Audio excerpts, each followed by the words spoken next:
Semangat pagi Bapak sahabat Karnus semua. Ya, semangat pagi ya. Selalu bersemangat dan selalu ceria saya lihat ini, alhamdulillah. Selalu bersemangat itu menunjukkan bahwa apa yang ada di dalam tubuh kita itu berlangsung dengan baik. Berarti kita dalam keadaan sehat.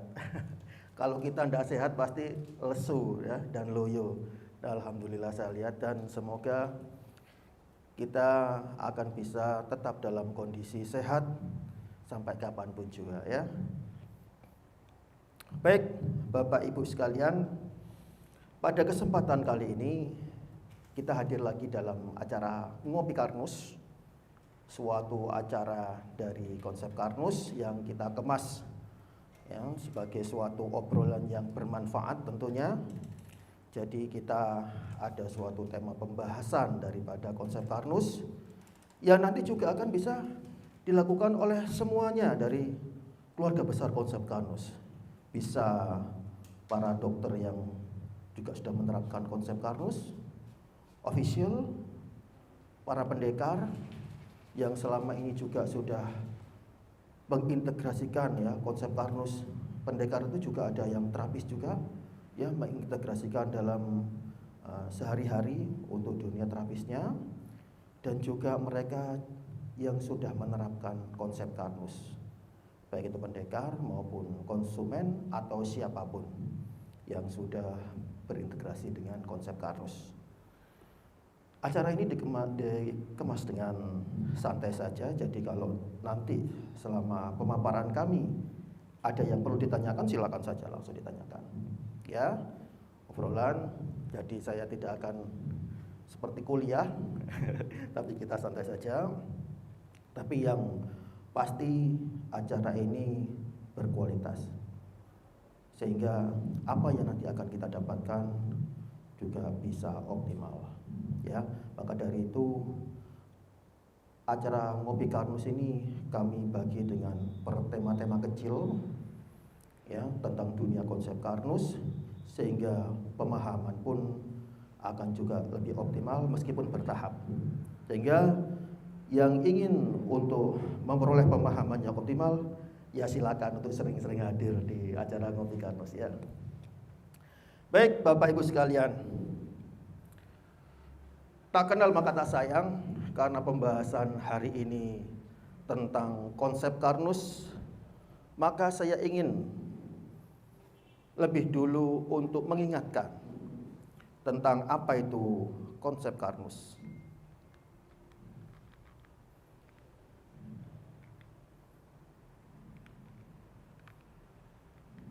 Nah, ini dia. Apa sih konsep Karnus itu? Mari kita review lagi untuk konsep Karnus. Konsep Karnus adalah suatu konsep atau metodologi dasar untuk mempelajari dan mengembalikan cara kerja tubuh manusia berdasarkan algoritma dari Sang Pencipta. Selamat datang Pak. Yeah. Sehat Pak? Alhamdulillah. Bertambah lagi ya. Dari mengembalikan cara kerja tubuh manusia berdasarkan algoritma dari Sang Pencipta. Mulai dari aktivitas tingkat sel sampai aktivitas tubuh manusia dan hubungannya dengan alam semesta. Jadi apa yang dikembalikan itu adalah kondisi fisiologis tubuh kita. Ya. Jadi kalau kita ingin sehat, sebenarnya syaratnya gampang. Kita ikuti aturan awal dari Sang Pencipta. Nah, kalau akhirnya kita menderita sakit, berarti sudah jelas. Ada algoritma atau ada aturan yang kita langgar. Atau yang terlanggar ya. Karena bisa saja itu juga tanpa kita sadari. Nah, tugas kita tentunya bagaimana mengembalikan agar tubuh kita bisa kembali sesuai dengan algoritma dari Sang Pencipta. Nah, salah satu pelanggaran yang kita temui sehari-hari adalah terjadinya penyakit yang hari ini akan kita bahas secara spesial, yaitu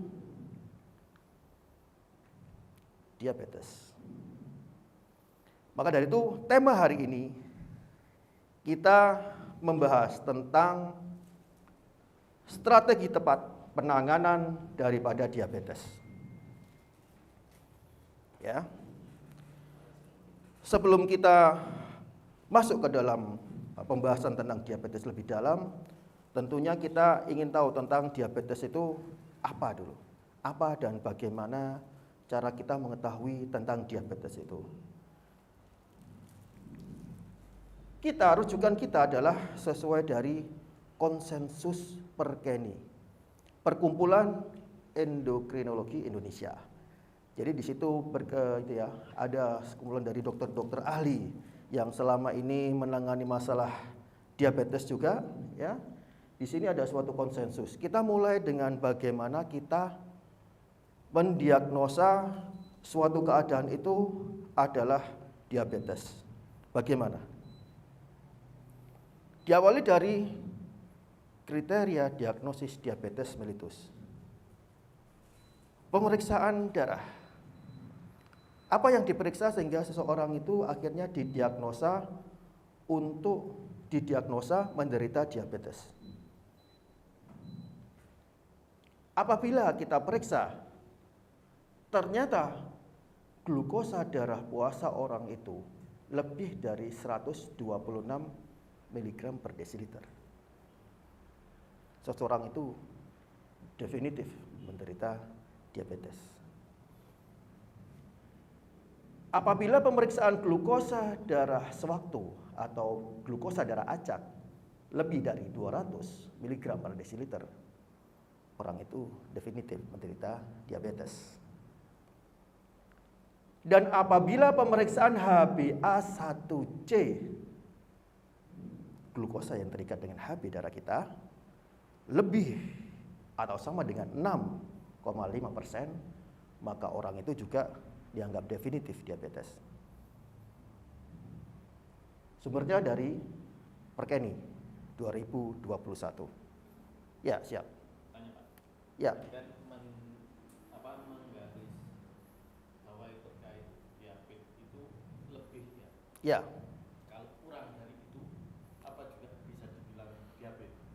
Nah, jadi dalam kita ini konsensus adalah kesepakatan ya. Jadi untuk kita mendiagnosa suatu keadaan diabetes, kita juga akhirnya kebelakangan ini kita lebih berhati-hati. Ya, lebih berhati-hati kita memasukkan unsur prediabetes. Prediabetes itu orang yang belum definitif menderita diabetes, tetapi harus kita waspadai karena kondisi metabolismenya dia sudah berjalan ke arah menuju penyakit diabetes yang definitif. Misalnya, pada kondisi 100 sampai 126,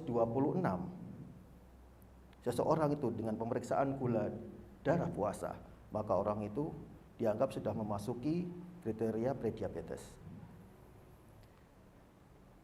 HbA1c 5,7 sampai 6,5, maka orang itu juga dianggap memasuki fase prediabetes.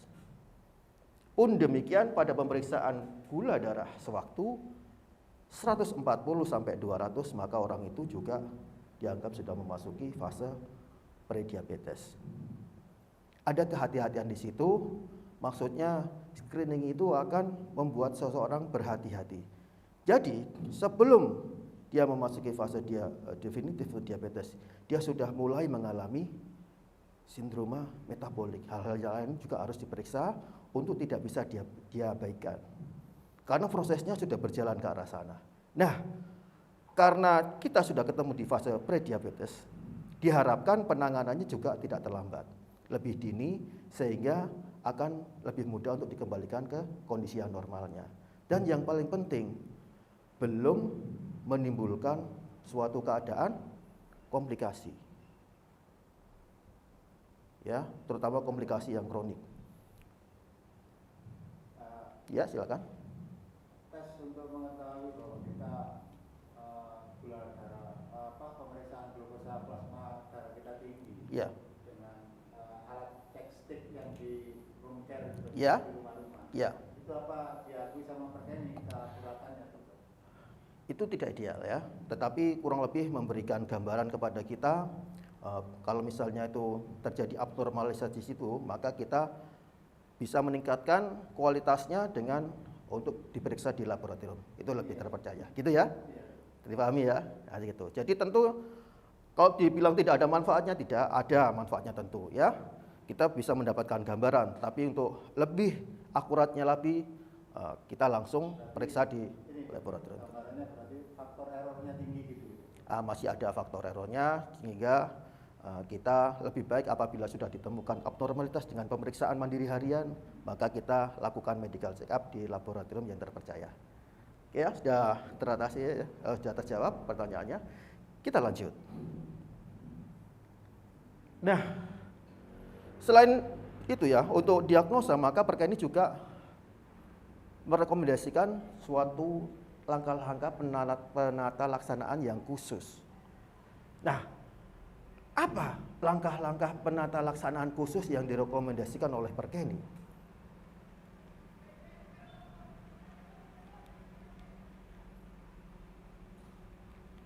Nah, mulai dari penerapan pola hidup sehat. Itu rekomendasi dari Perkeni ya.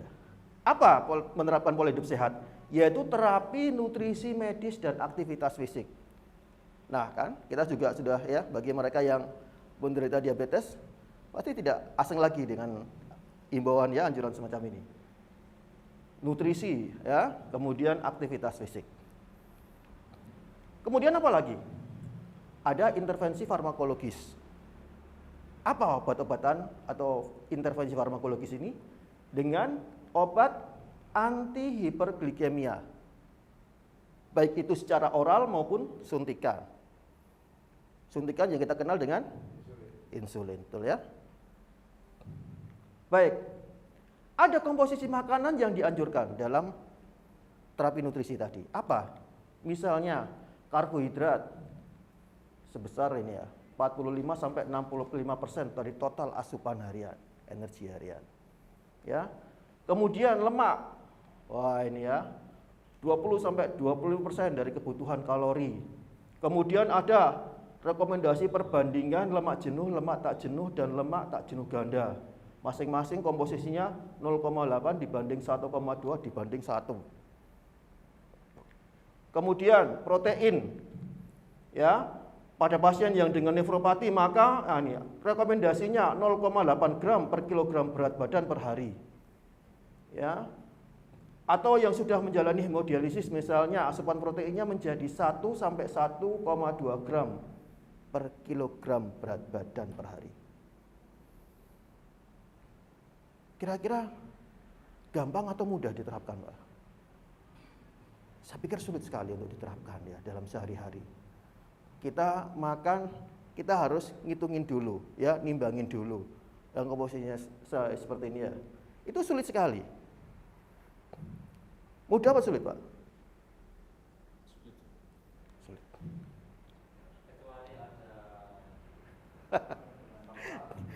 Kecuali para sultan ya. Ya, sultan itu bisa Pak Presiden, Pak Gubernur, Pak Wali Kota dan sebagainya yang punya tim nutrisionis pribadi, dokter pribadi, kokinya pribadi. Sempat Pak ngitung itu ya, nimbangin itu ya. Dihitung dengan tepat. Ya, atau minimal yang di rumah sakit ya. Ada yang ditimbangin. Kalau kita sulit sekali untuk melakukan hal ini. Mau tahu buktinya? Mau tahu buktinya? Buktinya adalah ini, Pak. Nah, ini adalah rekomendasi dari International Diabetic Forum tahun 2021. Jadi bukan saya yang ngomong ya. Apa rekomendasinya? Ternyata, sebentar ya, ada.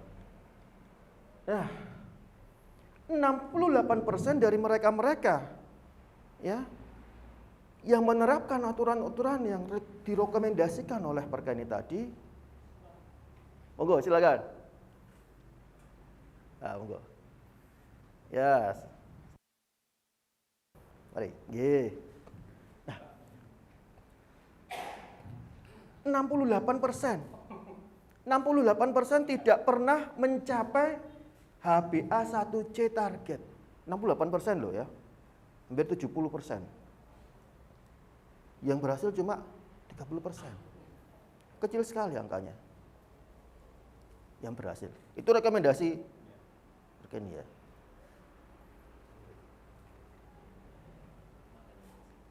Nah, sebenarnya dalam kita menerapi ya atau mencari solusi tentang penanganan dari masalah diabetes itu kita harus tahu perjalanan penyakit diabetes. Ya. Selama ini saya bukan mendiskreditkan pihak manapun, tapi memang fakta bahwa yang ada di masyarakat, ya, selain diabetes itu juga masih menjadi momok di masyarakat ya, masih menjadi permasalahan kesehatan yang serius. Solusinya juga seakan-akan belum ada ya. Kalau kita berkonsultasi dengan pertanyaan apakah diabetes bisa sembuh, tentu masih menjadi kontroversi. Jadi diabetes itu dianggap sebagai suatu keadaan, suatu penyakit yang hanya bisa dikontrol. Ya, dikontrol. Ya, itu memang ungkapan kehati-hatian. Jadi tidak bisa disembuhkan tapi dikontrol. Sedangkan bagi para orang-orang yang beriman, ya, Rasulullah SAW bersabda, ma anzalallahu da'an illa anzalalahu syifaan. Allah sudah menurunkan penyakit, Allah juga sudah menurunkan penawarnya, obatnya. Likulli da'in dawa faidau sibadawa udai baru abidnala azza wa jalla. Di dalam suatu penyakit ada obatnya. Kalau seseorang itu berobat dan cocok, insya Allah akan sembuh. Kan gitu. Jadi sebenarnya PR bagi kita semua. Kalau misalnya itu belum ditemukan obatnya atau terapinya yang definitif, yang bagus, maka kita masih mempunyai PR untuk bisa mencari itu. Ya, kita harus membuka diri. Kalau ada pihak apapun yang mengklaim bisa untuk menyembuhkan diabetes, kita cek, kita periksa, kita analisa apakah benar. Nah, kalau memang itu benar adanya, ya kita adopt. Kalau misalnya itu tidak benar, ya kita tinggalkan. Kan gampang aja gitu ya. Nah, kenapa bisa sampai terjadi kontroversi seperti itu? Karena menurut saya, kalau kita itu dalam tata laksana diabetes itu hanya memberikan terapi yang sifatnya simptomatis atau menerapi gejalanya saja, ya bagaimana kita bisa sembuh? Kita harus mengetahui akar permasalahan dari diabetes itu, baru kita bisa menerapi penyebab dari diabetes itu. Kalau gula darah tinggi diturunkan, ya. Kalau tensi kita tinggi diturunkan. Kalau sakit kepala dihilangkan dengan analgesik misalnya. Tanpa kita mau berusaha untuk mencari kenapa kondisi-kondisi itu terjadi, maka ya nggak akan terselesaikan. Insulin itu tahun 1922 ditemukan. Insulin itu sudah 100 tahun. Tapi seakan-akan diabetes itu belum ada solusinya. Ya. Kalau kita fokus pada pemberian insulin, maka pengalaman selama ini dipastikan akan gagal. Karena kita masih belum menyentuh akar permasalahan terjadinya diabetes itu sendiri. Nah, itu kita lihat perjalanan penyakit diabetes. Nah, ada tadi yang ditanyakan kondisi prediabetes. Orang-orang tidak awas di sini. Prediabetes itu menganggapnya masih sehat, bener loh Pak. Misalnya sekarang periksa, waduh tinggi, besoknya periksa lagi normal. Maka dianggap dia itu, wah kemarin itu salah periksanya. Saya masih sehat. Jangan diabaikan, ya. Ini ya, prediabetes. Rasanya badan nggak fit. Waduh, lain dengan dulu ya. Sekarang kok sering nggak fit gini. Dulu kalau tiap kali diajak pergi, oke, siap. Sekarang, aduh, saya nggak fit, nggak enak, saya mau istirahat aja. Trigliserida Pak, naik turun. Itu suatu tanda Trigliserida ini adalah nama lain daripada lemak. Ya. Kemudian apa? Asam urat naik turun. Sekarang periksa naik tinggi, besok periksa lagi normal. Besoknya lagi naik, besoknya lagi normal. Akhirnya dia simpulkan sendiri bahwa dia normal.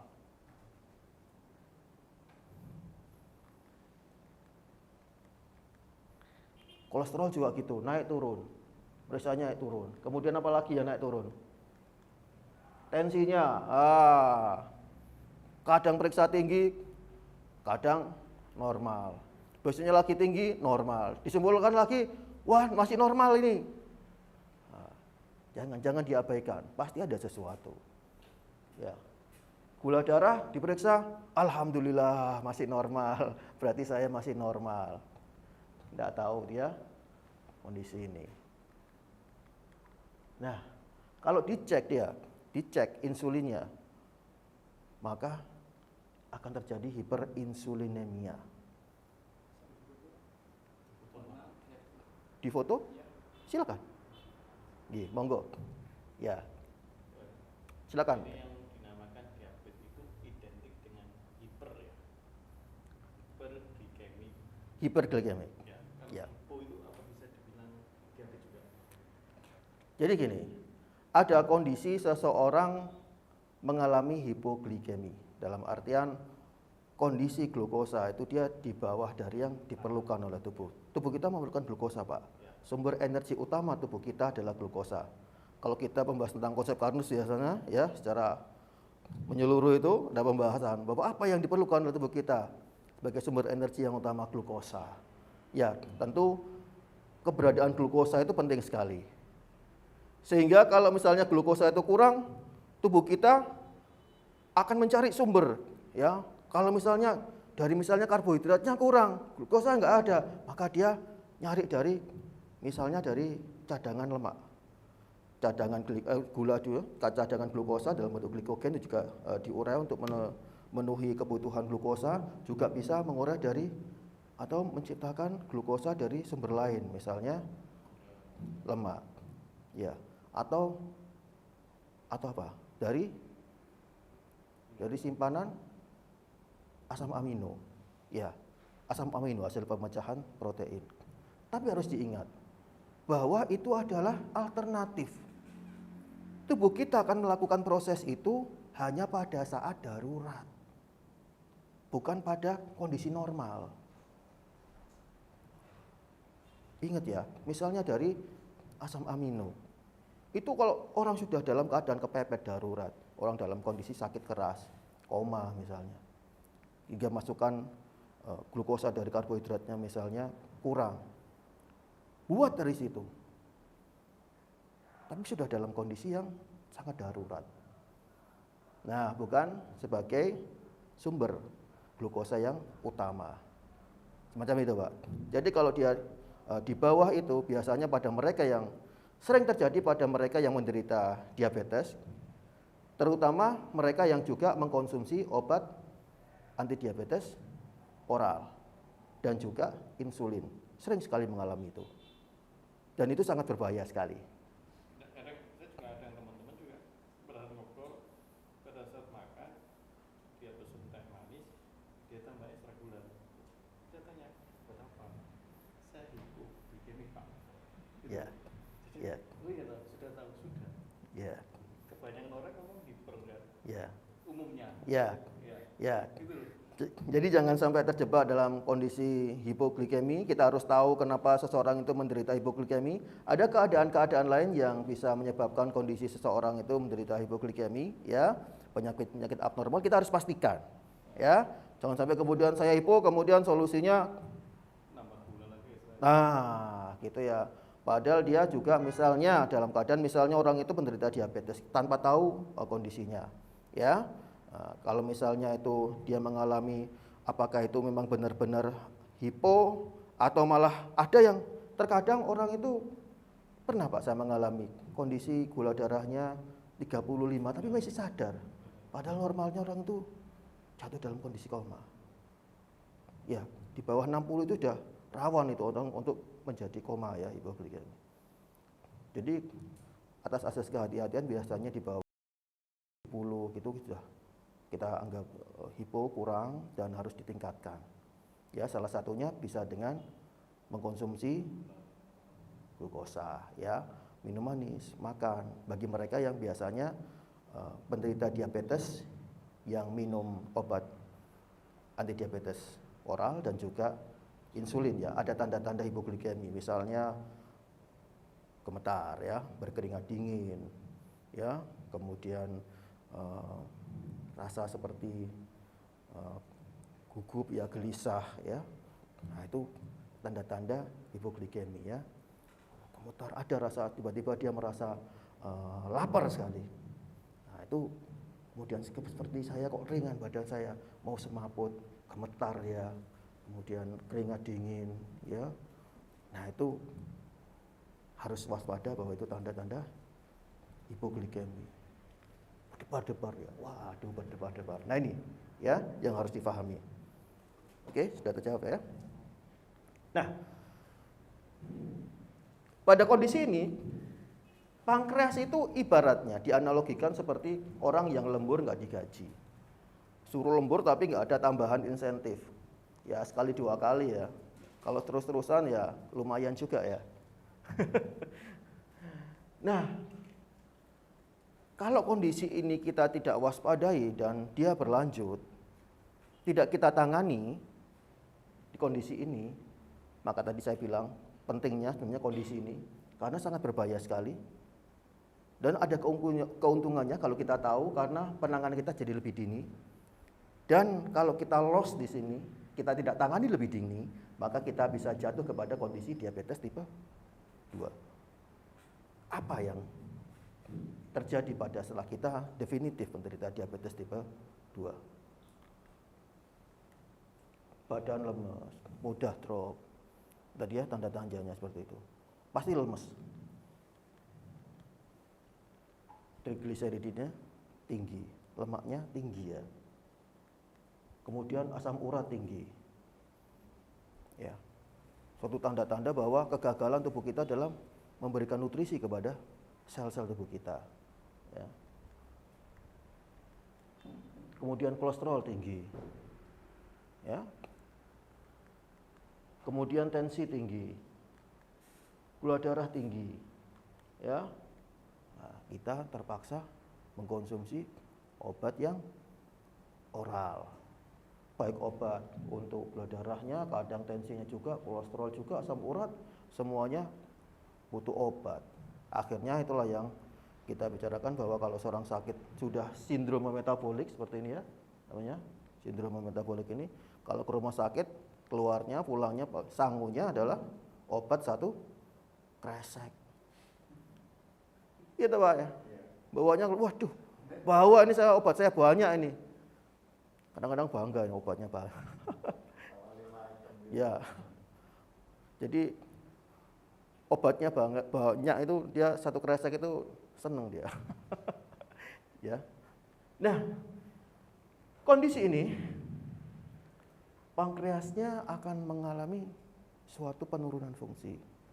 Yang jelas adalah produksi insulinnya akan juga ikut menurun. Ya, itulah yang salah satunya kita lebih kenal penyakit degeneratif di mana fungsi daripada organ akan menurun.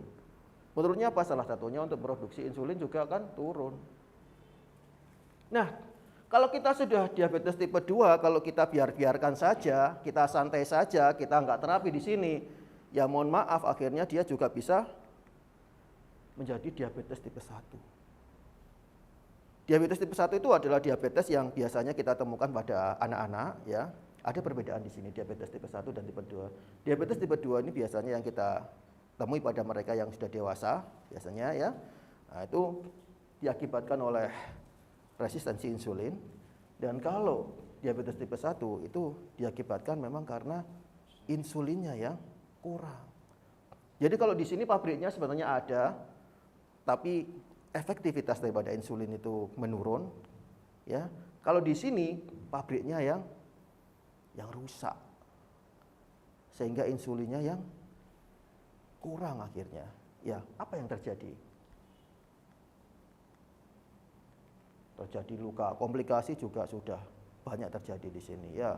Lukanya juga tidak sembuh-sembuh, akhirnya terjadi gangren, bahkan ada banyak kasus yang terpaksa amputasi dan sebagainya. Wah, ini sudah wis definitif, sudah tinggi sekali, nggak mau turun-turun ya. Ya. Ibarat kalau kita naik haji nggak ada turun haji, lagi sama juga ini. Asam urat, kolesterol, trigliserida kalau sudah naik sulit sekali untuk turun ya. Nah, tensinya juga sudah sangat tinggi sekali. Bisa juga karena kegagalan dari organ-organ yang lain, karena merupakan komplikasi dari diabetesnya itu sendiri ya. Nah, ini ya potensinya, bisa tinggal dipilih ya, mau gangren, stroke, ring jantung, sel abnormal, tinggal dipilih yang mau milih ya. Kalau saya enggak mau ya. Ada yang mau Bapak Ibu, saya yakin enggak ada yang mau ya. Oke. Dan jangan sampai ya. Oke. Nah, gula darahnya sudah tergantung pada insulin. Sudah enggak bisa. Kalau enggak ada insulin dimasukkan ya sudah, enggak akan normal. Sebelum ini terjadi, maka kita harus tangani di sini. Harapan kita semua ya. Nah, ini kalau sudah sampai di sini itu pankreasnya ibaratnya sudah rusak. Ya. Butuh injeksi insulin, sudah definitif pasti. Makanya kita sebut sebagai insulin dependent. Tergantung insulin. Kalau diabetes tipe 2 adalah non insulin dependent, masih belum tergantung pada insulin. Ya. Nah, kenapa kok selama ini kita gagal dalam terapi diabetes? Siap. Flashback. Oke.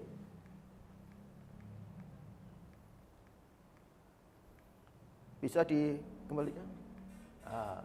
Oke. Pada masa pra-diabetes ke diabetes tipe 2. Ya. Kalau orang tidak aware dengan kondisi itu. Ya.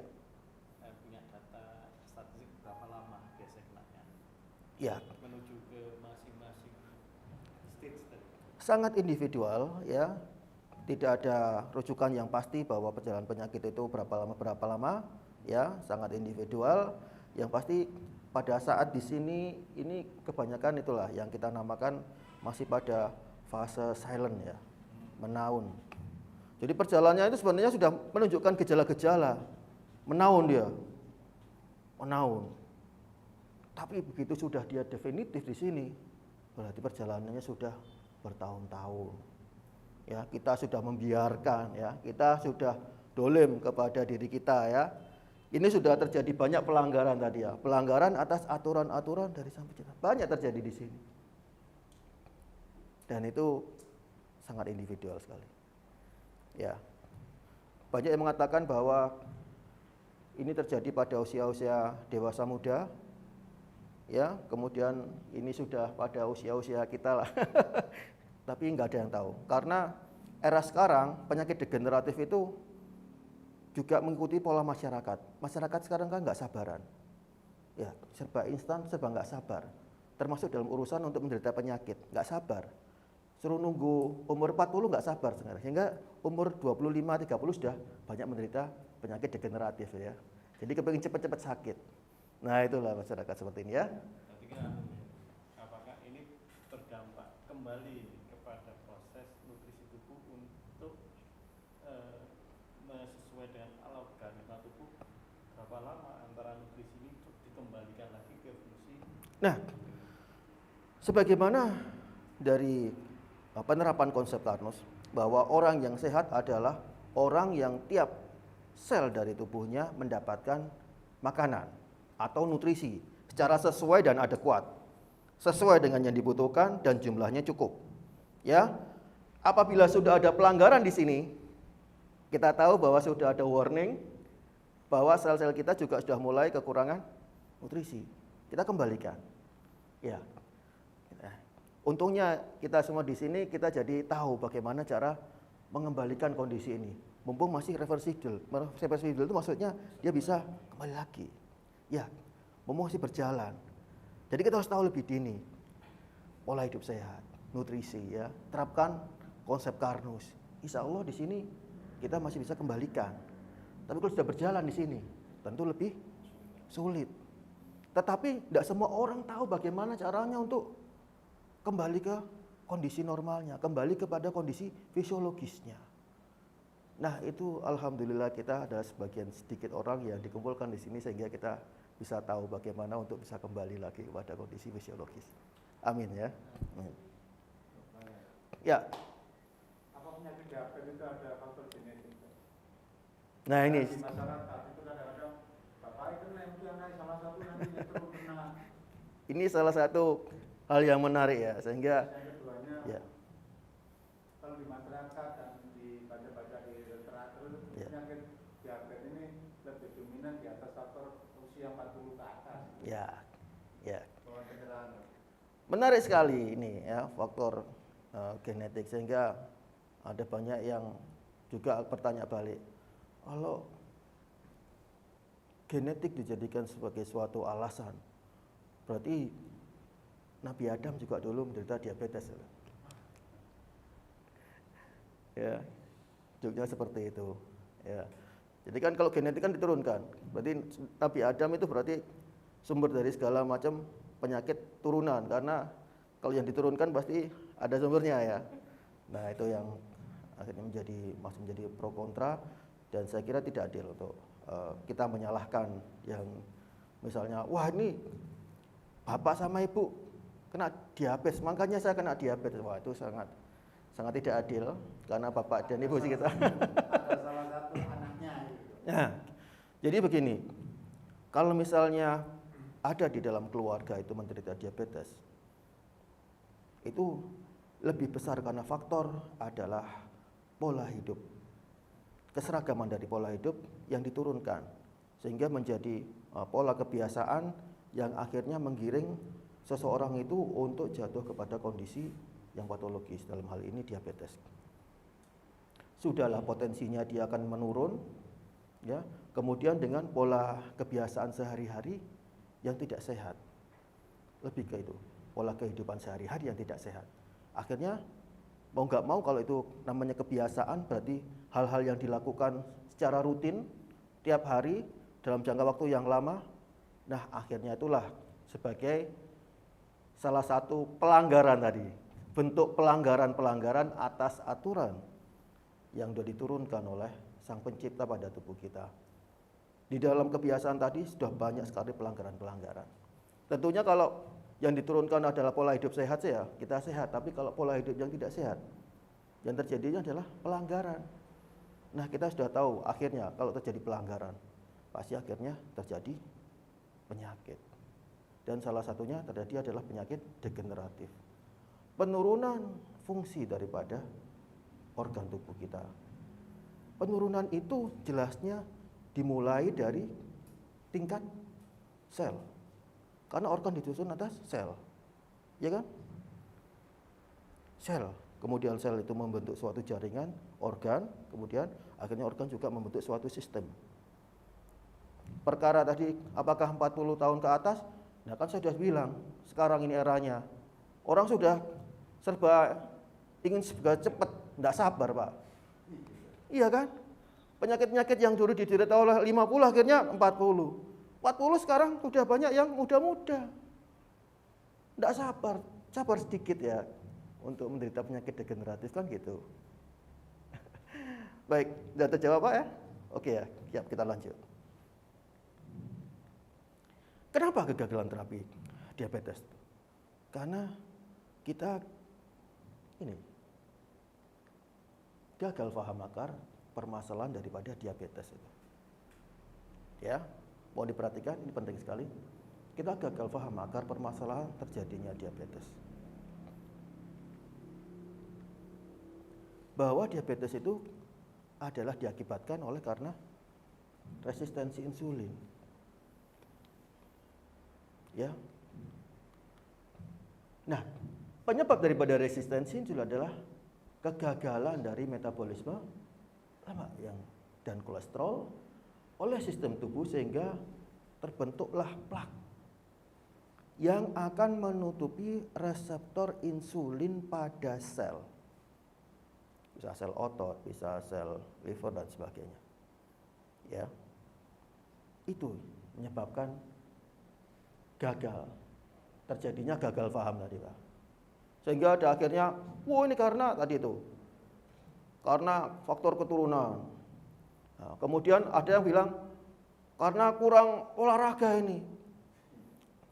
Dan ternyata secara statistik, ini salah satu dokter rekan kita yang di Pamekasan di sana itu statistik penderita diabetes banyak diderita oleh mereka yang berprofesi sebagai, mohon maaf, sehari-hari tukang misalnya tukang becak misalnya, atau nelayan. Pertanyaannya, kurang olahraga apa itu, Pak? Kalau kerjanya seperti itu tiap hari, kurang olahraga? Ya, begitu ya. Jadi ya karena gagal paham akar permasalahan diabetes. Ya. Lalu kalau tadi ternyata adalah faktor resistensi sel, resistensi insulin, mohon maaf, ya. Atau kalau istilahnya konsep Carnus yang terkenal itu adalah ketulian daripada sel atau kebudekan daripada sel. Nah, bagaimana mekanisme terjadinya? Nah, ternyata itu dialangi oleh karena yang pertama adalah kegagalan fungsi lambung. Kegagalan fungsi lambung dalam berfungsi normalnya, terutama dalam proses pemecahan bahan makanan menjadi nutrisi sel yang diperlukan oleh sel, ya, terutama ini, faktor pemecahan protein menjadi asam amino. Nah, apabila gagal itu, apa ya misalnya yang menyebabkan kegagalan? Misalnya terjadinya penetralan asam lambung. Nah, apa resikonya? Resikonya adalah terjadinya gangguan metabolisme lemak.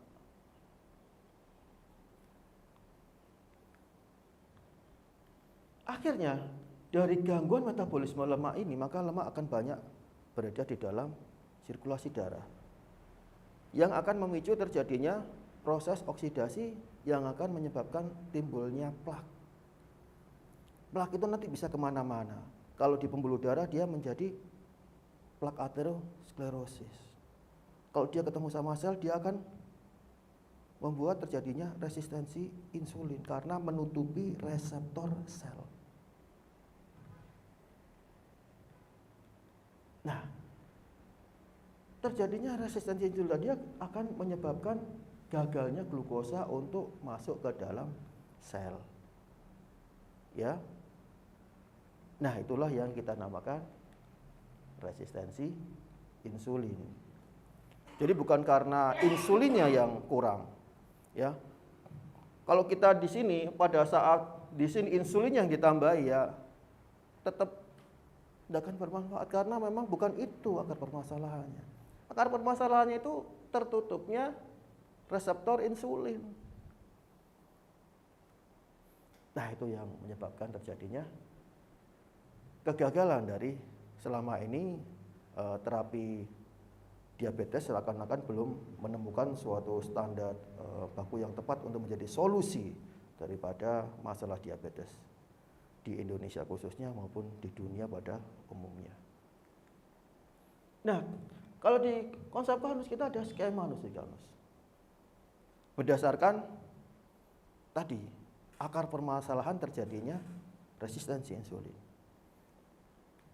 Apa skemanya? Gampang sekali. Kita perbaiki lambungnya, rekonstruksi lambung. Kita kembalikan fungsi normal daripada lambung. Ya. Jangan sampai terjadi penetralan asam lambung. Jangan.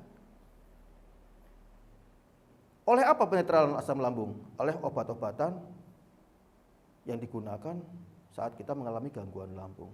Apakah kemudian itu haram? Tidak, jangan digunakan. Obat-obatan itu memang kita gunakan dalam keadaan darurat saja. Tapi jangan terus-terusan. Kalau terus-terusan, nah nanti akan mengakibatkan gangguan daripada fungsi lambung. Nah,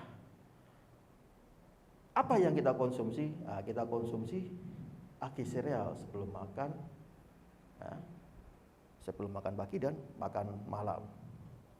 Ya, tentunya ini adalah suatu usaha dari konsep Karnus untuk bisa memberikan suatu hal yang praktis sebagai suatu implementasi dari konsep Karnus untuk bisa diterapkan langsung ya secara praktis oleh mereka yang menerapkan konsep Karnus. Ya, ada agi sereal ini seperti yang sudah kita kenal. Kemudian kita harus makan makanan pendukung yang baik. Ya, misalnya kita ganti nasi dengan beras Karnus, kita perbanyak protein, kita hindari makanan sintetis dan dimodifikasi. Misalnya apa? Misalnya sehari-hari kita hindari yang namanya margarin ya. Karena itu adalah lemak trans ya. Margarin itu dibuat dari minyak nabati yang kemudian dihidrogenasi, diperkaya dengan hidrogen ya. Ya, itu akan memadat tapi itu akan menjadikan dia menjadi sulit sekali untuk dicerna, di metabolisme oleh nanti enzim lipoprotein lipase, nanti dia akan sulit sekali, sehingga sulit sekali untuk dipecah menjadi asam lemak dan gliserol. Sehingga bagi mereka yang sudah mengalami gangguan pada metabolisme lemak, tambah berat, parah. Ya. Slide sebelumnya, ini maju lagi satu lagi. Nah ini. Sudah. Yang mana? Ya ini lanjutannya tadi kan ada ini bawahnya. Bentar. Skema nutrisi Karnus. Next slide, Mas.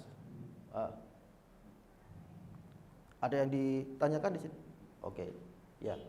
Nah, ini kemudian apalagi makanan-makanan yang kita hindari, makanan adalah yang lain adalah creamer nabati ya, atau non dairy creamer. Itu juga berasal dari lemak nabati yang prosesnya sama, dihidrogenasi juga, akhirnya terjadi pemadatan, tetapi itu sulit sekali untuk diubah menjadi nutrisi sel. Ya, jadi harus awas. Jadi yang mereka suka selama ini hobi kuliner, suka beli es teler, kan yang salah satunya seger, ada susu kental manis, nah itu ya harus kita waspadai.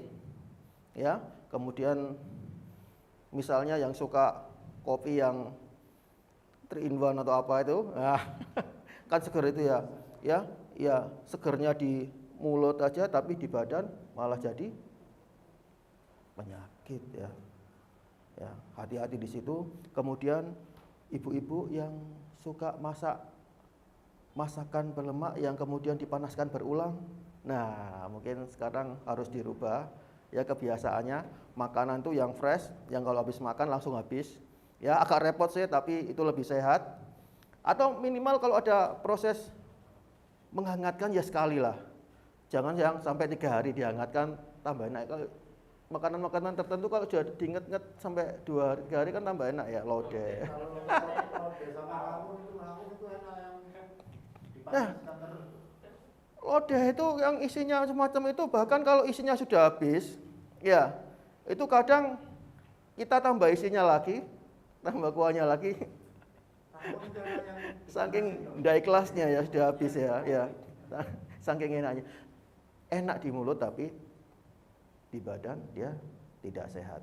Karena terjadi polimerisasi dari struktur molekul lemaknya sehingga dia akan sulit sekali untuk dipecah. Bulat gitu. Gitu. Sulit sekali dipecah. Hati-hati ya. Kemudian apalagi? Kita lindungi darah dan DNA. Kita minum Algati setelah makan. Ya. Itu Algati ya, ini ya sudah Bapak tadi yang sudah rutin dikonsumsi. Keistimewaannya dia akan membantu kita untuk melancarkan sirkulasi karena dia membantu untuk mencegah terjadi agregasi daripada sel-sel darah di situ ya. Sehingga yang kemungkinan mereka-mereka yang sedang mengalami gangguan metabolis, sindrom metabolis itu darahnya cenderung mengental dan kemungkinan bisa memicu terjadinya trombosis ya, pembuntuan. Nah, itu dia membantu untuk mengurai sehingga sirkulasinya juga lebih lancar. Di lain itu dia melindungi darah karena nutrisi itu kan dibawa oleh darah ya ke seluruh tubuh. Jadi kalau misalnya fungsi lambung bagus, dia bisa mengkonversi makanan yang kita makan menjadi nutrisi sel. Maka kemudian nutrisi sel itu akan dibawa menuju sel di tubuh kita mulai dari ujung rambut sampai ujung kaki oleh darah. Dan itu harus sirkulasinya harus bagus. Karena kalau dia tidak bagus maka dia nggak akan nyampe. Jadi percuma saja. Ya, itu spesialisasi dari Al-Ghati. Sirkulasi. Melindungi juga darah dari proses oksidasi misalnya, sehingga dia mengikat racun-racun atau dalam tanda kutip misalnya inisiator oksidatif dan juga radikal bebas. Karena dia sifat antioksidannya sangat tinggi. Makanya kita sebut sebagai super antioksidan ya, bukan antioksidan biasa tapi super antioksidan ya. Dan juga dia memiliki khasiat anti kanker yang sifatnya selektif, luar biasa. Dan itu sudah teruji secara klinis. Ya, luar biasa ya. Ya Pak, Dok, apa boleh dok kita makan agi sereal dengan Al-Ghati bersamaan dok? Agi sereal dengan Al-Ghati secara bersamaan. Iya, misalkan kita kan itu kan cairan dong. Iya. Jadi diaduk bersamaan gitu. Ya, Mix gitu. kalau saran kami dipisah saja. Karena supaya memaksimalkan daripada potensi masing-masing nutrisi. Saran kami gitu. Jadi dipisah saja. Jadi kalau misalnya agi sereal sebelum makan, maka durasi Al-Ghati. berapa menit, berapa jam gitu. Kita kan misalkan perut kosong, makan Perut kosong, agi sereal. Gitu. Ya, Dan itu kan sarapan misalkan. sarapan. Tapi sarapan terus makan Al-Ghati. Iya, langsung 1/4 sampai setengah jam berikutnya sudah bisa untuk mengkonsumsi Al-Ghati. Iya, gitu. Apa harus 2 kali dok, pagi sama sore atau sekali saja?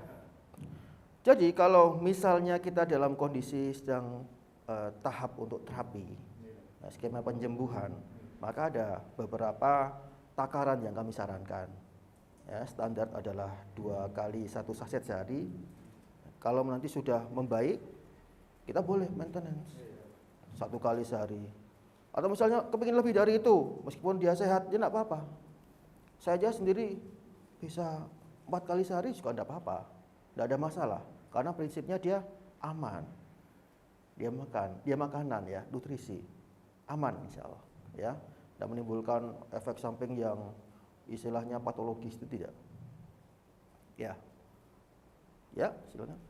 Minum Al-Ghati itu setiap hari dan terus-terusan, tidak ada batas waktunya, tidak ada efek samping. Tidak. Ya, efek sampingnya ada sih. Efek sampingnya sehat. Ya. Ya. Kita misalkan kena diabetes dok. Ya. Saat awal kita cek lab taruhlah gula darah kita 200. Ya. Setelah kita makan dengan konsep Karnus, Ya. taruhlah dengan durasi 2 sampai 3 bulan ya. Ya. 3 bulan lah gambarannya. Ya. Nah, setelah itu cek lab lagi kita. Ya. Artinya konsep Karnus ini bermanfaat untuk saya misalnya untuk Ya. pasien. Ya. Kita cek lagi darahnya sudah turun, sudah Ya. normal. Ya. Apa kita maintain apa sudah berhenti dok? Ya, begini. Kalau misalnya setelah penerapan konsep Karnus dengan dosis atau takaran anjuran, kemudian kita sudah membaik, maka kita bisa maintenance. Ya, minimal itu. Bisa maintenance saja. Maintenance itu yang bagaimana? Ya minimal sehari 1 kali atau 1 saset ya. Jangan ditinggalkan sama sekali. Paling bagus tetap.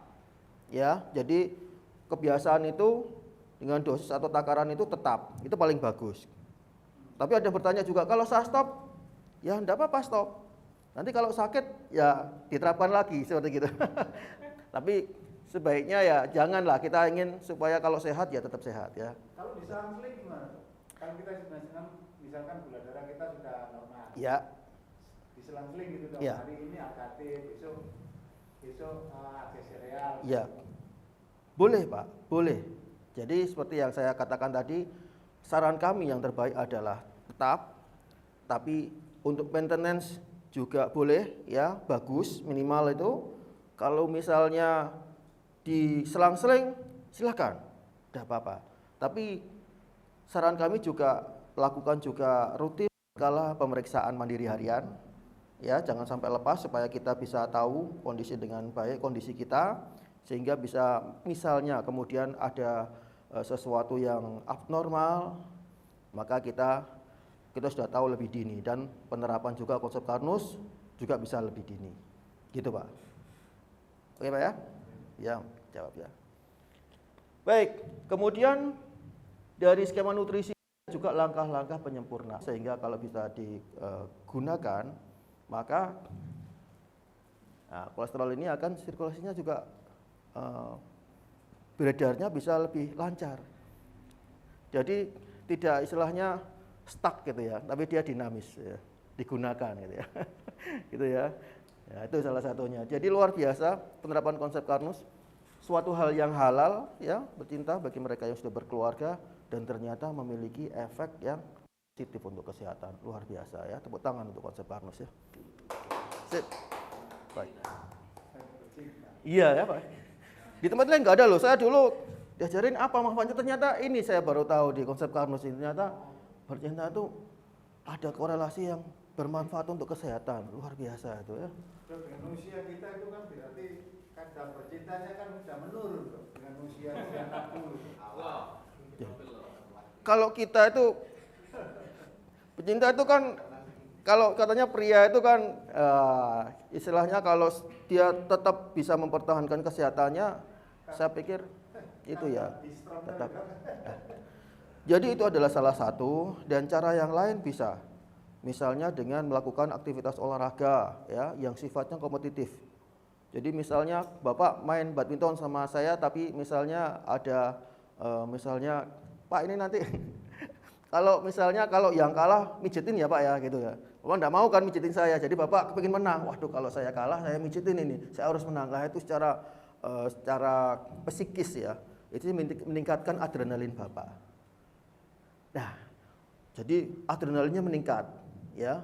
Nah akhirnya untuk memproduksi adrenalin itu kan juga salah satunya diperlukan untuk kolesterol dari korteks adrenal nanti yang untuk memproduksinya, dan itu bisa akhirnya bisa juga sebagai alternatif daripada aktivitas bercinta misalnya seperti itu. Jadi olahraga atau aktivitas yang sifatnya menaikkan adrenalin. Ya, yang olahraga yang kompetitif tadi seperti itu bisa, Pak. Ya, jadi selalu ada caranya. Ya, ini adalah cara yang alami tentunya yang kami sarankan ya. Nah, kemudian kita juga istirahat atau tidur yang cukup. Ya, jadi kalau misalnya tidak terpaksa, ya jangan. Kalau misalnya sehari tidak tidur sama sekali, ya itu berpengaruh terhadap kesehatan. Atau saya itu kuat sehari tidur cuma 1 jam, padahal nggak ngapa-ngapain. Terus apa? Sholat malam? Enggak. Gitu. Kecuali kalau tidur malam, tidurnya cuma 1 jam, dia sholat malam ya mungkin ya ada orientasi lain. Ya sholat malam ya nggak ngapa-ngapain, tidurnya kurang ya buat apa ya. Jadi lebih baik tidurnya cukup ya, karena ada korelasi untuk kesehatan. Insya Allah lebih sehat ya. Pada saat tidur itu tubuh kita dalam keadaan basal ya. Di situ banyak aktivitas yang positif yang dilakukan oleh tubuh kita. Regenerasi bisa berjalan dengan optimal ya. Proses detoksifikasi juga bisa berjalan dengan maksimal, sehingga tidur itu sangat penting sekali. Ya, itu termasuk algoritma dari sang pencipta tadi. Manusia nggak bisa nggak tidur ya, harus tidur dan harus berkualitas, yang cukup dan berkualitas. Ya, ya silakan. Ini dengan konsep nutrisi Karnus kita Ya, patung, ya, makanan anti serial, tapi ya, dengan alternatif. ya, Jangan dulu tertentu. ya. Apa bisa memperkecil pembesaran prostat? Begini. Prostat, yang Bapak maksud adalah BPH ya, benign prostat hyperplasia ya. Gitu. Jadi itu adalah salah satu kondisi yang diakibatkan oleh pertumbuhan sel abnormal, ya. Yang tentu saja konsep Karnus juga salah satunya sangat concern untuk menangani permasalahan pertumbuhan sel abnormal, ya. Nah, kenapa sampai ada pertumbuhan sel abnormal? Juga salah satunya ada tadi itu aturan-aturan yang dilanggar. Nah, pintu masuk dari terjadinya pertumbuhan sel abnormal banyak, Pak. Ya, pintu masuknya banyak. Nah, tapi yang jelas di situ adalah terjadinya ketidaksinkronan antara perintah dan eksekusi. Misalnya begini, salah satu contoh daripada pintu masuk terjadinya pertumbuhan sel abnormal. Ya. Misalnya saya tarik, jadi cerita saya yang tadi sudah saya jelaskan, misalnya gangguan dari metabolisme lemak. Gangguan lambung, gangguan fungsi lambung, ya akhirnya terjadi gangguan metabolisme lemak. Di mana tadi lambung gagal untuk memecah protein menjadi asam amino, ya, sehingga akhirnya korelasinya apa? Gangguan metabolisme lemak. Karena apa? Salah satu yang diperlukan oleh metabolisme lemak adalah enzim lipase dan lipoprotein lipase, ya. Nah, itu bahannya adalah asam amino. Apabila itu tidak terpenuhi, maka otomatis taruhannya adalah gangguan metabolisme lemak. Nah, pada saat dia berkeliaran di sirkulasi itu, maka dia bisa banyak hal yang bisa terjadi, bisa teroksidasi oleh oksigen dan juga inisiator oksidatif. Ya. Efeknya bisa terjadi plak, ya, baik aterosklerosis maupun akhirnya menyebabkan terjadinya resistensi insulin seperti yang sudah saya jelaskan tadi, dan juga bisa mengakibatkan terjadinya oksidasi parsial, ya, yang menyebabkan terjadinya radikal bebas yang bisa masuk ke dalam sel, merusak apapun yang ada di dalam sel itu, dan juga bisa merusak inti sel. Dengan inti sel adalah pusat daripada perintah daripada sel. Ya, apabila ada ketidaksinkronan di situ karena tadi proses yang sudah istilahnya terkacaukan, ya, terusak oleh hadirnya radikal bebas, misalnya keton radikal tadi, ya. Maka misalnya ini, Pak. Misalnya sel itu memerintahkan untuk memproduksi A. Yang disuruh membacanya, resepnya disuruh memproduksi B. Akhirnya diproduksi B. Pusatnya kemudian menyuruh lagi untuk A, tapi sayangnya yang diterima oleh eksekutor adalah B. Begitu seterusnya. Sehingga akan terjadi pertumbuhan daripada yang nggak sesuai dengan awalnya. Muaranya seperti yang tadi Bapak keluhkan, misalnya terjadi BPH, apapun itu. Bisa tumor itu pertumbuhan sel abnormal yang sifatnya jinak, ya. Kemudian bisa keganasan, kanker, bisa terjadi penyakit autoimun, bisa kista kemudian endometriosis dan sebagainya, itu juga salah satunya juga akibat daripada pertumbuhan sel abnormal, ya. Dan itu yang ditangani oleh konsep Kanus. Mulai dari kita menstop pintu-pintu masuknya terjadi pertumbuhan sel abnormal, dan juga kita melindungi daripada terjadinya pertumbuhan sel abnormal. Mulai dari kita kembalikan fungsi lambung supaya kita bisa berfungsi dengan baik, kemudian mencegah terjadinya gangguan pada metabolisme lemak. Otomatis, ya, kalau lambungnya bagus, metabolisme lemaknya bagus, ya, otomatis hal-hal yang bisa mencetuskan terjadinya pertumbuhan sel abnormal bisa kita tangani. Nah, apabila itu sudah terjadi pertumbuhan sel abnormal, maka selain kita stop akar permasalahan terjadinya pertumbuhan sel abnormal, maka dengan kita bisa memberikan nutrisi kepada sel-sel di seluruh tubuh kita, termasuk sel-sel di sistem imun, ya, sel-sel sistem imun kita, maka otomatis, ya, tubuh kita yang pintar ini akan juga bisa mengatasi masalah pertumbuhan sel abnormal itu. Tubuh kita itu akan mengadakan suatu mekanisme yang bisa menghancurkan sel abnormal yang sudah ada. Ya, melalui banyak mekanismenya, bisa mempercepat apoptosis. Jadi dia waktu hancurnya, waktu rusaknya, waktu matinya sel itu dipercepat, Pak. Jadi dia dipercepat, jadi dia langsung hancur. Maupun bisa dimakan oleh sel imun kita, ya, dimakan, ya. Kalau dia dalam kondisi rusak, maka bisa terjadi kan autofagi dan autolisis pada sel abnormal itu, sehingga dirusak sendiri oleh dia. Dirusak juga dimakan oleh sel imun kita dengan makrofag, dan juga dihambat untuk pembentukan angiogenesis. Jadi yang tempat yang dia memberikan makan itu di stop, sehingga dia akan kelaparan, tidak mendapatkan nutrisi dan akibatnya akan rusak. Itu salah satu mekanisme yang bisa dijalankan dengan penerapan konsep Carnot, Pak.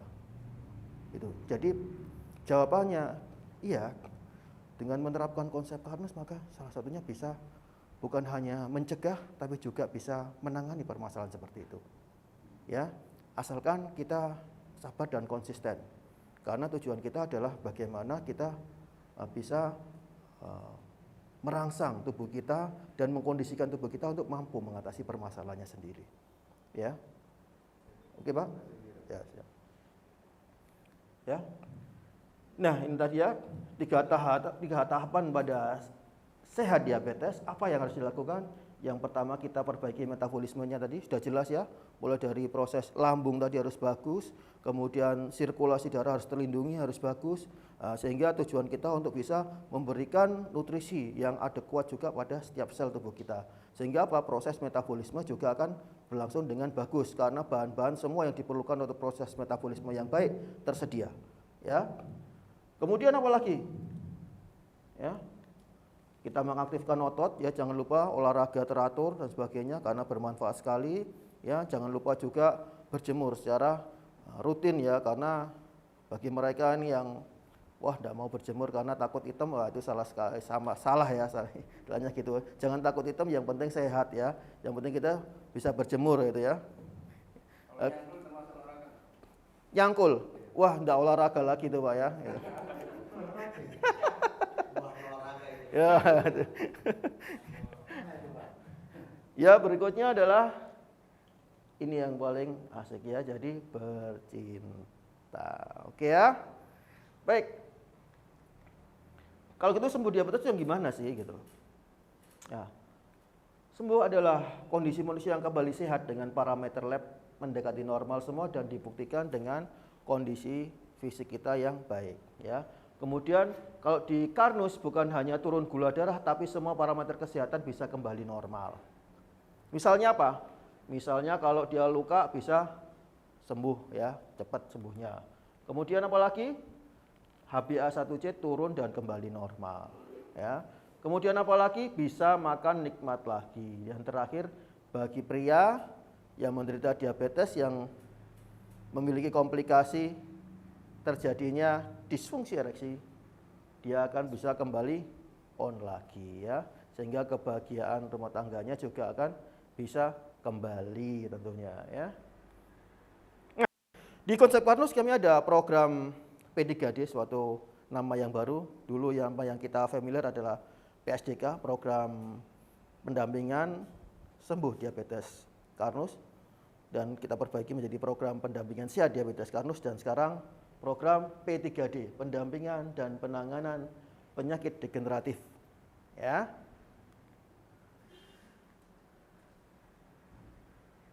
Monggo silakan. Monggo silakan. No. Mari silakan. Ya. Ini saya salut semangatnya ya. Jadi yang tidak bisa diikuti semuanya jangan ditinggal semua ya. Insya Allah meskipun cuma sedikit akan mendapatkan manfaat ya. Sudah tahu tempatnya, nanti di lain kesempatan bisa hadir lebih dulu ya supaya bisa utuh, sehingga manfaatnya juga bisa lebih utuh juga ya, lebih optimal ya. Nah, enak sekarang sudah tahu bahwa di sini secara rutin kita agenda Sabtu dan Rabu ini ada agenda edukasi tentang konsep Carnot. Tentunya banyak manfaatnya ya. Ajaran juga bervariasi. Nah, ini syaratnya mengikuti program. Menderita sakit diabetes, tidak hanya sakit diabetes saja, tapi semua penyakit degeneratif ya, dan juga penyakit akibat sel abnormal tadi Pak ya. Jadi bisa, meskipun nanti pada pelaksanaannya program itu ada penyesuaian ya. Misalnya untuk penyakit skema penyembuhan penyakit akibat pertumbuhan sel abnormal, nanti mungkin dosis atau takaran daripada Al-Ghati juga kita tingkatkan. Dan juga bagi mereka misalnya yang menderita penyakit gagal ginjal misalnya, apalagi yang sudah mengalami hemodialisa, nanti ada penyesuaian dosis. Ya misalnya kita sesuaikan dosisnya, mungkin maksimal 1 hari setengah saset atau 1 saset, nah nanti akan disesuaikan. Nah nanti seperti itu aja, tapi prosesnya program ini bisa diikuti oleh siapapun, ya, mulai dari mereka yang menderita penyakit diabetes atau penyakit metabolik atau penyakit sel abnormal, silahkan untuk mengikuti. Ya, kemudian memiliki komitmen dan tekad untuk sembuh, ya, kemudian minimal ya dilakukan selama 120 hari. Banyak juga yang ternyata kondisinya sudah membaik setelah 1 atau 2 bulan, banyak sekali. Tapi juga banyak yang memerlukan lebih dari itu, terutama bagi mereka yang sudah menderita komplikasi-komplikasi, tentu memerlukan waktu lebih. Tapi kalau bisa ada progres dari kondisi, seharusnya harus dipertahankan. Karena nggak gampang untuk mendapatkan progres. Tapi begitu itu kondisinya sudah progres, maka sebenarnya harusnya kita pertahankan. Kita ikuti saja programnya ya. Ini gitu ya. Jadi memang sangat individual, tapi rata-rata bagi mereka yang terutama bagi yang menderita penyakit tapi tidak atau belum menderita komplikasi yang serius, rata-rata 2-4 bulan udah ada perbaikan, insyaallah ya. Siap. Per bulan itu kan sudah dibuat aturannya ini, Pak. Iya, ini. Ya, siap. Iya. Itu untuk yang 3 pagi. Iya. Ini Itu pagi sore atau hanya 1 kali sehari? standar untuk terapi selama program itu, saran kami biasanya untuk kalau misalnya mereka yang menderita diabetes, itu kami sarankan untuk sehari 2 kali. Jadi sebelum sarapan 1 saset dan juga sebelum makan malam. Ya, jadi tepat sebelum makan pagi dan tepat sebelum makan malam. Begitu. Oke Pak ya? Ya. Dia juga peserta ini mampu atau mau ya menyediakan perlengkapan penunjang untuk pengecekan harian ya. Nah, ini berkaitan sama pengecekan harian ini ya, secara mandiri. Ya. Kalau mau laborat ya enggak apa-apa, tapi kalau kita mensyaratkan pemeriksaan mandiri harian aja berkala. Nanti di laborat juga berkala, mungkin pada bulan kedua dan bulan terakhir program mungkin dilakukan pemeriksaan medical check up lengkap untuk mengetahui kondisi secara lengkap, tapi untuk harian cukup untuk dilakukan pemeriksaan mandiri harian. Ya. Kemudian menyediakan nutrisi karnus. Nah, nutrisi ini ya. Nah, ini yang standar untuk perbaikan metabolisme mereka-mereka yang sedang bermasalah untuk kondisi metabolismenya ya. Nah, ini adalah saran nutrisi kami ya selama program, mereka yang mengikuti program ya. Nah, ini akan juga dapat ini penjelasan tentang misalnya kalau diabetes ada penjelasan tentang diabetes dan sumber permasalahannya. Itu ada di mana? Ada di buku panduannya ya, di buku panduan. Silakan dibaca, jadi sudah tidak sulit lagi, ada ilmunya, ada panduannya, tinggal ngikutin saja. Kemudian ada strategi dan langkah penyembuhan dan juga ada pola makan dan nutrisi karnusnya. Ya. Kemudian ada pendampingannya juga gratis, dan kalau misalnya mau proaktif malah lebih bagus lagi ya, lebih proaktif ya. Nah, itu ada dokter pendamping, kemudian ada health advisor maupun para terapis pendamping, para pendekar pendamping, semuanya bisa mendampingi ya. Untuk tentunya kalau kita lebih proaktif maka prosentase atau kemungkinan untuk bisa proses progres dari penyembuhan penyakit juga bisa lebih optimal dan maksimal tentunya. Dan itu juga didapatkan secara gratis. Dan ini yang istimewa adalah program ini dilengkapi dengan aplikasi robot karnus. Ya, suatu aplikasi yang diciptakan oleh Bapak Iwan Beni Purwidodo, founder konsep karnus. Sulit sekali ya menciptakan ini. Saya pikir itu juga salah satu terobosan di dunia medis ya, dunia kesehatan. Jadi dengan sistem pencatatan data, kemudian ada analisa otomatis, ada kesimpulan dan rekomendasi, dan alhamdulillah itu juga bisa didapatkan secara gratis ya, karena ini sebenarnya aplikasi yang mahal sekali untuk produksi ini enggak teman, tapi kita berikan secara gratis untuk mereka yang mengikuti program P3D ini ya. Dan ini adalah kurang lebih data-data kesembuhan mereka peserta yang program P3D. Jadi kita bukan hanya klaim, tapi juga ada data-data kesembuhan, dan masih banyak lagi mereka-mereka yang mengikuti program yang belum sempat kami juga bukukan maupun tercatat.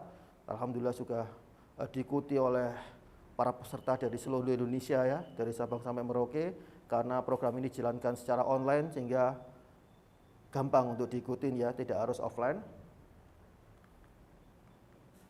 Misalnya ini ya, salah satunya Pak FTK ini 58 tahun dari Sidoarjo, mengikuti program 4 bulan dari Desember sampai Maret ya. Gula darahnya turun dari 204 ke 114. Kemudian HbA1c tadi, salah satu parameter daripada penderita diabetes itu turun dari 14,9 ke 4,6 ya. Alhamdulillah, berarti normal ya, karena standarnya tadi 6,5 ya. Itu pengobatan awalnya dia menggunakan metformin, glimepiride dan juga amlodipin 10 mg. Dan setelah mengikuti program maka dia bebas oral antidiabetes. Kemudian sekali-sekali masih mengkonsumsi amlodipin ya, sudah tidak mengkonsumsi, terakhir ketemu. Dan memang salah satu tujuannya adalah mereka yang mengkonsumsi obat supaya bisa bebas obat. Tentunya jangan sembarangan untuk kemudian secara di stop, misalnya mereka yang sedang menggunakan obat ya dari dokter yang sedang merawat tiba-tiba langsung berhenti, tidak, karena kami juga integratif. Pada tahap awal tetap diteruskan. Dan nanti setelah seiring dengan program maka obat itu bisa diturunkan, baik itu dosis maupun sediaannya. Dari mana? Dari data robot. Jadi tidak sembarangan. Dan itu dilakukan oleh para dokter pendamping yang memiliki otoritas untuk bisa baik itu memberikan maupun bisa menstop dan juga bisa mengurangi dosis daripada obat yang dikonsumsi sampai tujuannya bebas dari obat.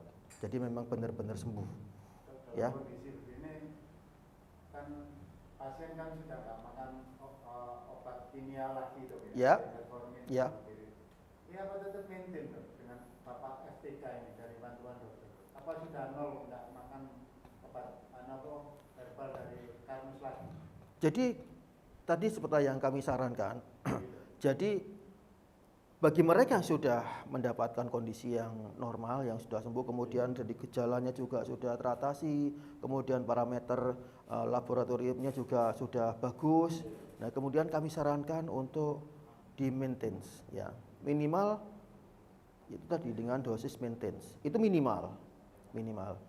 Kalau paling bagus ya diteruskan aja dosis yang kami sarankan selama program. Itu paling bagus. Tapi di maintenance bisa. Nah, kami sarankan untuk melakukan pemeriksaan secara teratur, berkala. Karena apabila ternyata seiring dengan waktu kemudian ada misalnya suatu saat di mana terjadi peningkatan lagi misalnya metabolisme, maka kemudian bisa langsung untuk ditingkatkan lagi untuk dosis anjurannya. Mungkin juga pada saat itu pola makannya juga sudah dia loss, kemudian kita ingatkan lagi untuk diperketat lagi programnya, dan insya Allah juga nanti akhirnya bisa itu ya kembali normal kembali. Dan saran dari kamu bagi mereka yang ingin sehat, tetap sehat, maka pola hidup harus diubah menjadi pola hidup yang sehat. Jangan kemudian karena sakit itu terjadi pelanggaran ya atas aturan dari Sang Pencipta. Kemudian setelah sembuh kembali lagi terjadi pelanggaran. Nah, itu nggak bijak menurut saya. Jadi begitu sudah tertangani, maka sadarlah bahwa sekarang tugas kita adalah melakukan pola hidup yang sehat.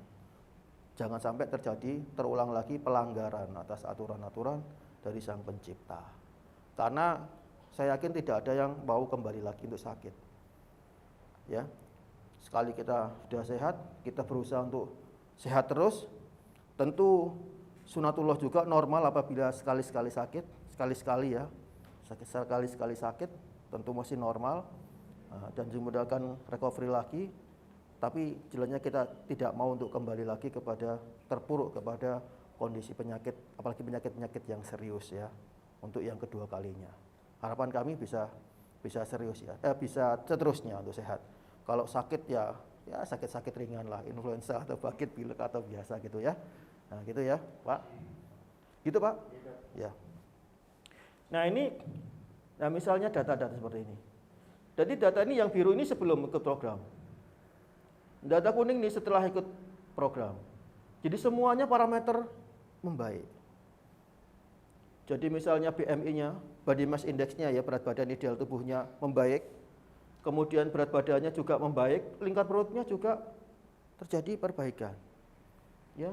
Kemudian sistol dan diastolnya, tekanan darahnya membaik, lihat ini, dari 171 ke 119. Atau diastolnya dari 116 ke 77. Normal.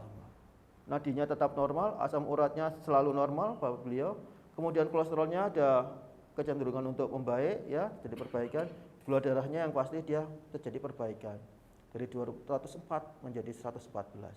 HbA1c dari 14,9 ke 4,6. Ya, itu jadi perbaikan.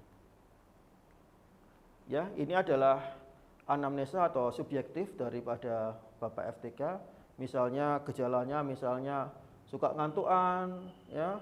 Kemudian kalau sudah makan, waduh, dia itu rasanya matanya itu jadi kan, dan kemudian dia udah makan pun rasanya masih sering lelah ya, malas kerja padahal dia seorang pekerja keras.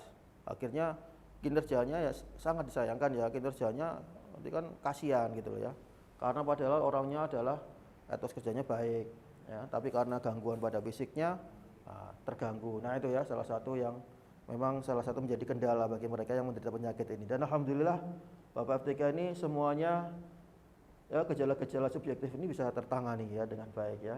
Misalnya malam hari juga kalau ke belakang buang air kecilnya lebih dari 3 kali, kemudian mengalami gangguan disfungsi ereksi ya.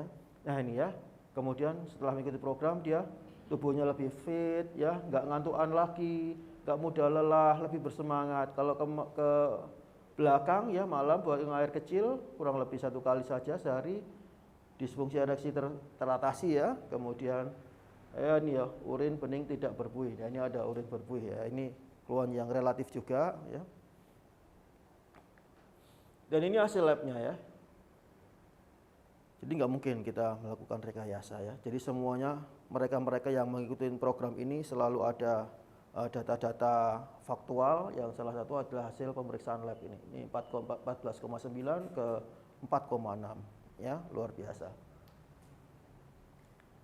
Ini Pak RCTH ya, RCHT ya, RCHT dari Jombang juga 4 bulan juga mengikuti program, ada perbaikan ya dari 202 bulannya ke 146, dari HbA1c 9,7 turun menjadi 6,4. Ini juga mengkonsumsi obat sebelumnya, metformin dan glibenclamid, dan pengobatan setelah mengikuti program dia bebas obat oral antidiabetik sama sekali ya. Ini dirawat, ini dokter data dari dokter yang melawat ini ya di Jombang. Ya, ini ya hasilnya ya, semua parameter membaik ya. Ini BMI, berat badan, lingkar perut, sistol, diastol semuanya membaik ini ya. Ini ya, membaik semua. Alhamdulillah ya. Nah ini subjektifnya ya, saya pikir kurang lebih sama karena penyakitnya sama, penyakitnya juga sama. Ini ya, HbA1c-nya turun dari 9,7 ke 6,4 normal. Ini banyak ini ya.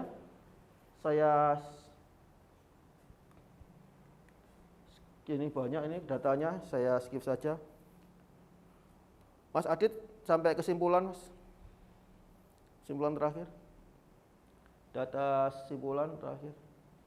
Terus sebelum back. Ini ya. Data-data ini salah satunya kita rangkum, kurang lebih semuanya terjadi perbaikan ya. Mereka-mereka yang mengikuti program. Ada yang belum normal misalnya dari 13 ke 8,4. Tapi progres ya.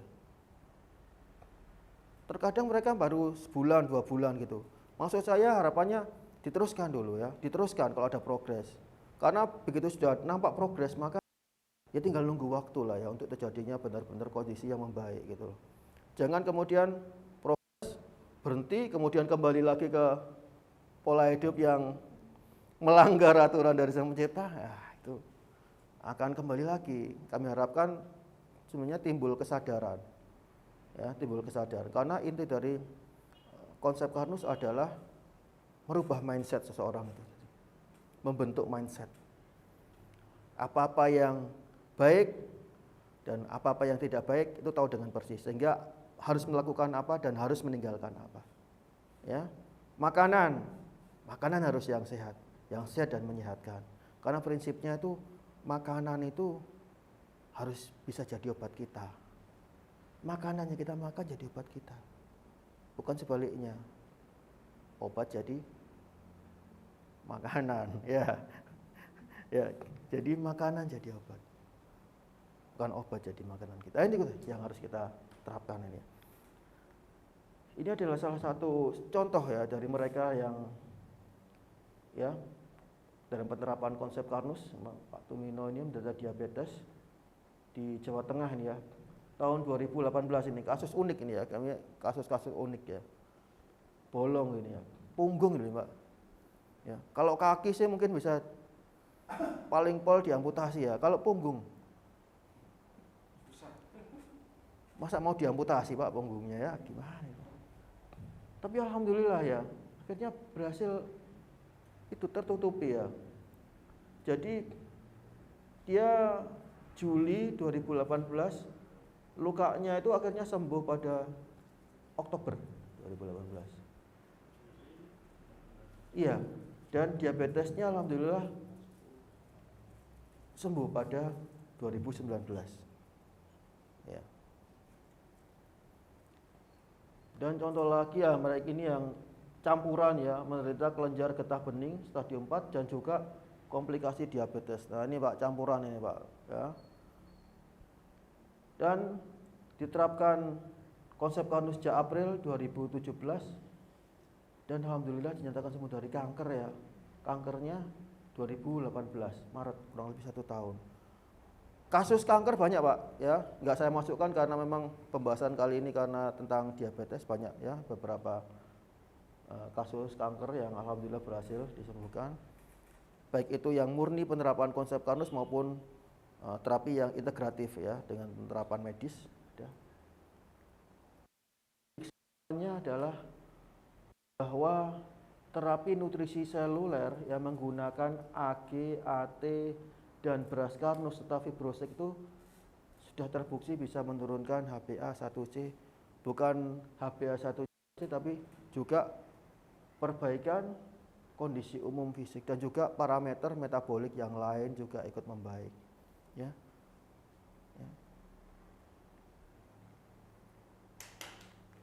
Sehingga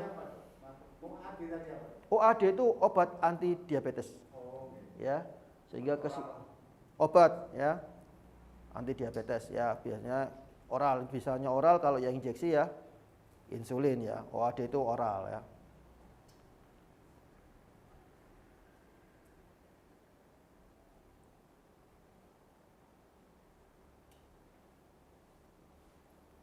Nah, dari kesimpulan ini bahwa dari uji klinik kami terbukti bahwa diabetes bisa sembuh, sehingga jangan ragu lagi untuk Bapak-bapak Ibu sekalian yang baik itu yang mengalami sendiri masalah baik itu diabetes, penyakit degeneratif maupun penyakit sel abnormal, dan juga mungkin bukan kita tapi ada sanak saudara kita ya, kerabat, teman, sahabat, kenalan, tetangga dan siapapun yang sedang menderita kesusahan seperti itu, kita bantu untuk kita arahkan untuk bisa mendapatkan atau mendaftar pada program pendampingan dan penanganan penyakit degeneratif dulu ini ya, pendampingan sehat diabetes Karnus ya.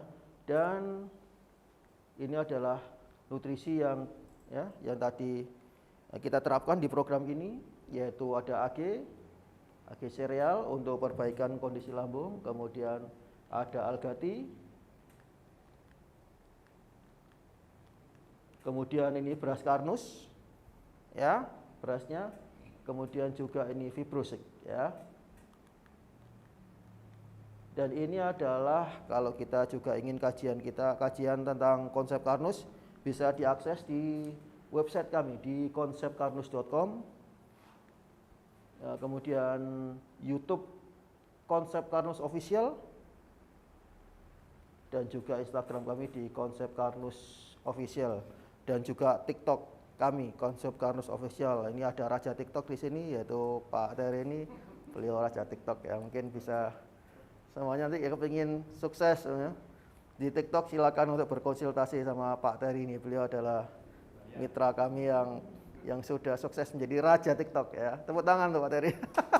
Ya. Baik, sekian saja. Terima kasih. Manfaat, ada salah dan kurangnya baik sikap maupun cakap saya selama ini, selama penyajian, saya mohon maaf. Mungkin ada pertanyaan, silakan. Ya, Pak. Untuk mengikuti program P3D itu kan harus mempunyai diabetes penyakit. Ya. Kalau untuk tidak mempunyai